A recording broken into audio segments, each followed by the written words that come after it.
She came to a Christmas dinner alone and crying, then a 3-year-old whispered, "Will you be my mommy?" The reservation was for two. Only one person showed up. Claire Whitfield sat alone at table 9 inside Harlow's, one of Chicago's most celebrated Christmas dining destinations, where every wall was draped in glowing garlands and oversized wreaths tied with deep red velvet ribbon.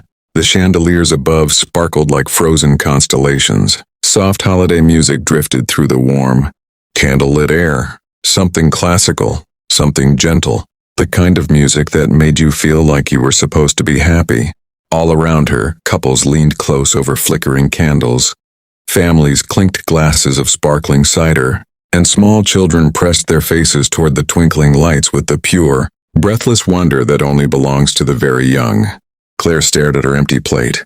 She had worn her best dress for this evening, a deep blue velvet gown she had been saving for over a year, tucked carefully in the back of her closet, behind the practical blazers and the everyday clothes, waiting for a night worth wearing it. She had done her hair.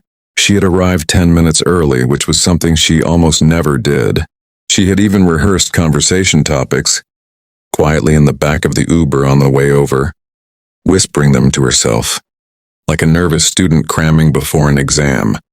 Ask him about his trip to Portugal. Mention the jazz club on Michigan Avenue.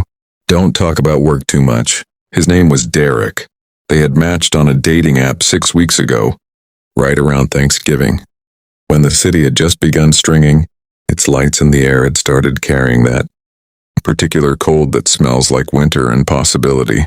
The conversation between them had been easy, natural, the kind that made her smile at her phone, screen in the middle of a Tuesday afternoon at her desk. He was funny without trying too hard. He asked real questions. He remembered small things she mentioned in passing and brought them up again days later, which felt rare and meaningful.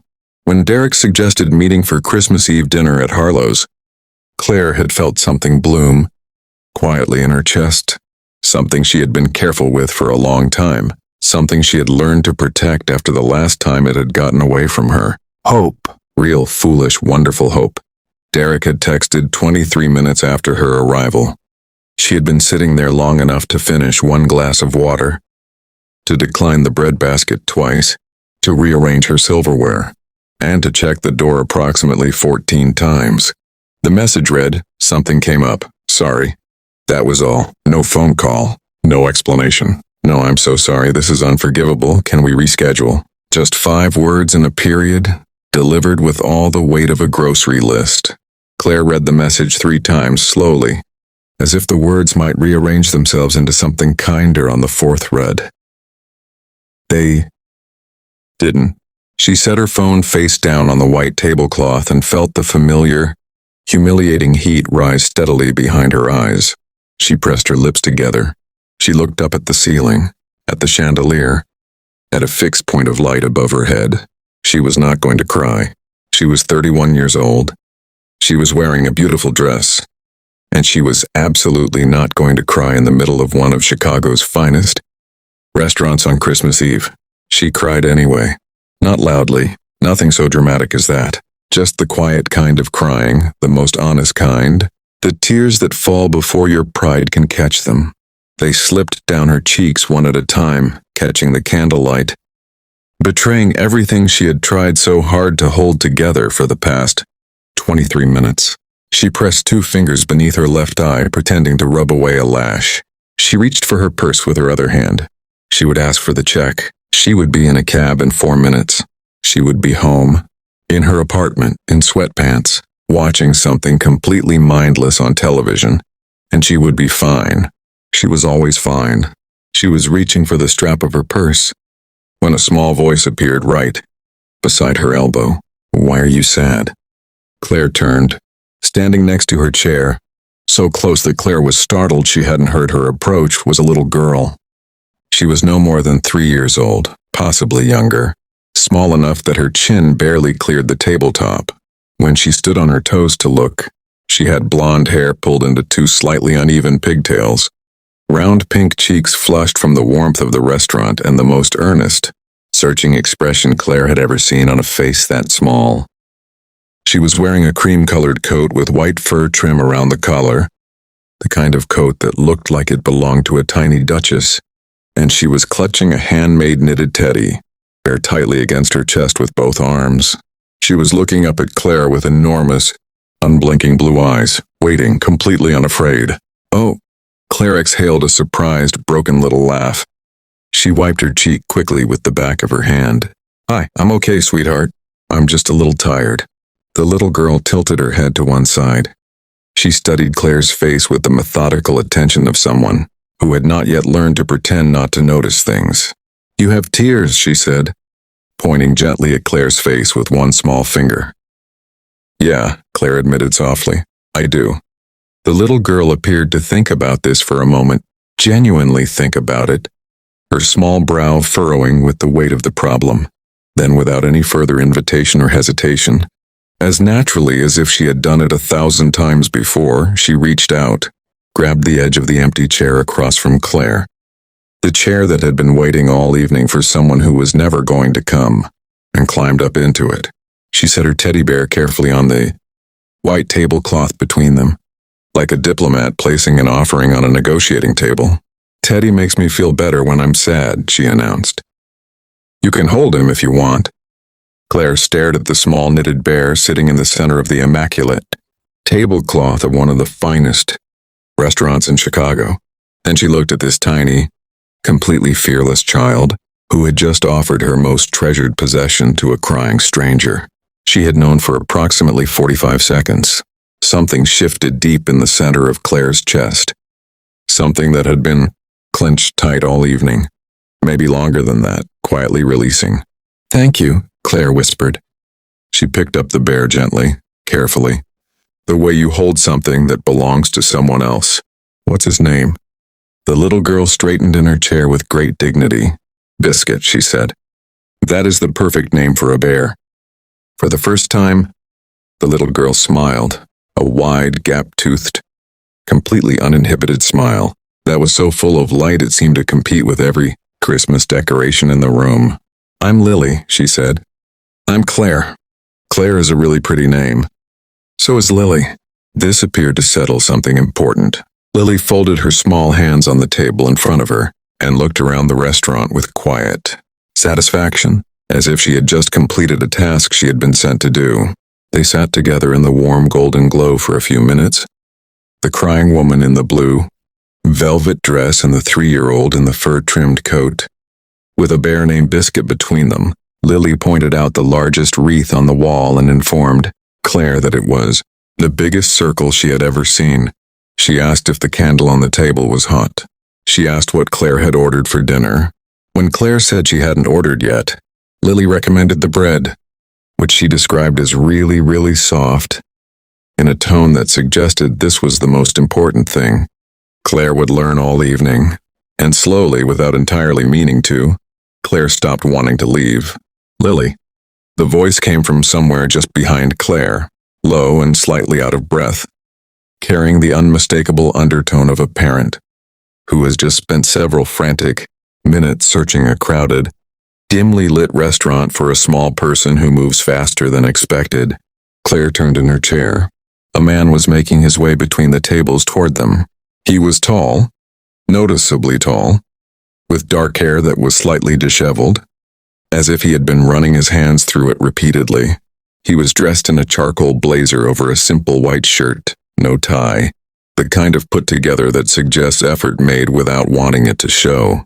He was holding a small, pink child's coat in one hand and scanning the room with the wide, controlled panic expression that belongs exclusively to parents of wandering toddlers. His eyes found Lily first, then moved to Claire, then back to Lily. The panic dissolved. Relief replaced it. Relief was immediately followed by unmistakable embarrassment. "I am so sorry," he said, looking at Claire. "She wanders. I was talking to the host for 30 seconds, and when I turned around, she was just gone." He exhaled. "I'm really sorry if she bothered you." "She didn't," Claire said. "She found me." He looked at his daughter, who was sitting in the chair across from the stranger with her hands folded, looking entirely unbothered and faintly proud of herself. He crouched down beside Lily, bringing himself to her eye level, his voice dropping to the particular register that exists only between a parent and their small child in a quiet, serious moment. "Lilybug, you cannot walk away without telling Daddy. You scared me." Lily pointed at Claire with solemn authority. "She was crying, Daddy. I gave her biscuit." He looked up at Claire again slowly. She realized she was still holding the teddy bear. She quickly offered it back toward Lily, her face warming. "She was incredibly kind," Claire said. He stood back up. He was quiet for a moment, and the way he looked at her was careful, not intrusive, not full of the uncomfortable pity that strangers sometimes aimed at women crying alone in public. Just steady, present, the look of someone actually paying attention. "Are you okay?" he asked. It was such a direct, uncomplicated question. No performance in it, no angle. Claire considered lying. She was already reaching for the familiar. Efficient, "I'm fine," but somehow, in the warm light of that restaurant, with Lily sitting across from her like a small self-appointed guardian, it didn't come. "I got stood up," she said. "Christmas Eve blind date." He texted 23 minutes after I arrived. Said something came up. The man was quiet. Something moved across his expression, not surprise, but a kind of quiet, measured anger on her behalf. "I'm sorry," he said. "That's a genuinely terrible thing to do to someone." "It happens." "It shouldn't." Claire looked at him. He wasn't filling silence. He wasn't trying to make it better with a joke or a pivot. He had just said a true thing plainly, the way people rarely do, and left it there. She noticed then that there was no one else with him. No partner nearby, no other adult searching the restaurant with him. Just the tall man in the charcoal blazer and the small girl with the pigtails. He seemed to understand the unasked question in her expression. "It's just the two of us," he said quietly. "Her mother passed away. About 18 months ago now." He said it the way people say things they have practiced carrying, plainly, without asking for anything in return. "We come here every Christmas Eve. It was always her favorite place. We're trying to keep some things the same." Claire was quiet for a moment. "I think that's a beautiful thing to do. Some nights it's easier than others." He said it honestly without dramatizing it. Then something shifted slightly in his expression, the careful wall coming down a fraction. "I'm Nathan, by the way, since Lily seems to have already introduced herself." "Claire." "I know. She told me in the 3 seconds between finding her and you turning around." Lily, who had been listening to the entire exchange with the focused attention of a very small attorney, now reached up and tugged her father's sleeve with quiet urgency. "Daddy." "Yeah, Bug?" She pointed at Claire, same finger, same absolute certainty. "She should eat dinner with us. Her chair is empty." Nathan looked at his daughter for a long moment. Then he looked at Claire, at the single water glass, the untouched silverware, the candle burning quietly for no one at a table set for two. He looked at her with no pressure, no performance. "That's entirely up to Claire," he said. Lily turned to Claire and waited. Her expression was patient and completely untroubled. The way children look when they already know the answer to a question and are simply waiting for the adult to catch up. She stayed. They moved to a larger corner table near the window, where the Christmas lights outside blurred into soft, watercolor streaks against the dark glass. Lily sat between them and appointed herself the evening's social director, narrating the menu with absolute authority, identifying her favorite ornament on the nearest tree, explaining to Claire in considerable detail the origins of Biscuit, who had been a birthday gift and who, according to Lily, did not like loud noises but was very brave about them. Nathan watched his daughter with the particular expression of a parent who has learned to find the whole world in one small face. And when Lily's attention was occupied by a passing dessert cart, he and Claire talked quietly, easily, the way conversation sometimes flows between two people who are not trying to impress each other, who are simply being honest because the evening has already stripped away the usual pretense. He was an architect. He liked old buildings and bad coffee and long drives when he needed to think. He had grown up in Minnesota and still believed unapologetically that the winters there were worse than Chicago's. He made her laugh twice before the appetizers arrived, both times with the kind of dry, Unhurried humor that ambushes you when you're least expecting it. And Claire, for the first time in months and maybe longer, felt the tight, careful thing inside her chest continue to loosen, degree by degree. In the warm light of a Christmas Eve she had been dreading an hour ago. They were finishing dessert. A chocolate torte that Lily had declared the best thing she had ever eaten. In approximately those words, when Lily set down her fork with great deliberateness, leaned forward across the table, and placed both of her small hands over Claire's. The table went quiet. Lily looked up at Claire with those wide, serious eyes, the ones that had crossed a crowded restaurant toward a crying stranger, because that was simply what needed to be done. In the warm golden light, with the Christmas music soft overhead, and the snow beginning to fall in slow curtains beyond the window, her expression was gentle and certain and completely without doubt. "Claire?" she whispered. "Yes." A pause. Small hands wrapped over larger ones. The whole restaurant glittering around them. "Will you be my mommy?" The words landed softly and completely, the way the truest things always do. Claire did not answer right away. She couldn't have, even if she had known what to say. She sat very still, holding Lily's tiny hands in both of hers, while the lights blurred warm at the edges of her vision and the Christmas music played. Ann and Nathan sat across from her with an expression she would think about for a long time afterward. Not embarrassed, not apologetic, just quiet and open and waiting. She thought about a text message that said something came up. She thought about a little girl who climbed into an empty chair because a stranger was crying. She thought about what it meant, really meant it, to be found. Nathan paid the check.